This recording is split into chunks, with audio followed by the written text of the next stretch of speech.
I've drawn a little image on my tapestry with a piece of chalk so I can see what I want to embroider. I pick out my yarn, I lay it in the little hot tub bun so the end is not peeking it out. I push it through the eye of the needle to help thread the needle through. And then I tie the end of my yarn and make the letter U, a letter O. I pull the tail through and I have a knot. I'm going to work on my design today for embroidery. One hand holds the burlap, one hand is running the needle. I start on the back so that all the knots are on the back side. I pull until it stops. I'm going to make a stitch about as wide as my finger, and today we're making what's called a running stitch. So with a running stitch we move over a little bit.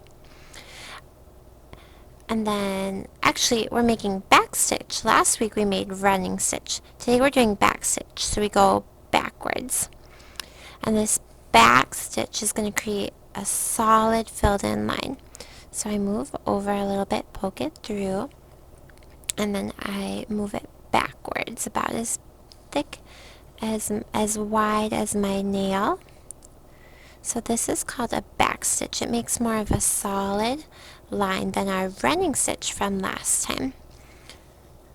And then when I am ready, if you want to, you can add on beads. So just thread the bead through the needle, pull it through, and then keep on sewing with your stitches.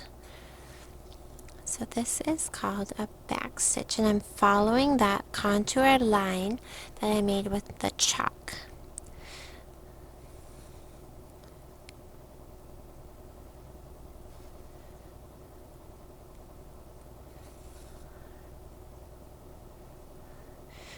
When you get yarn left that is about as much as your hand, as long as your hand, that's when you know that it'll be time to tie your knot. I have a little bit more I can go before I'm ready to tie my knot. I want to make sure I have enough though to make that knot. Okay, so I always make my knot on the back side of my fabric. I make a U, make an O, pull it through, and then I can tie that knot, and I can rethread my needle and keep following along my design.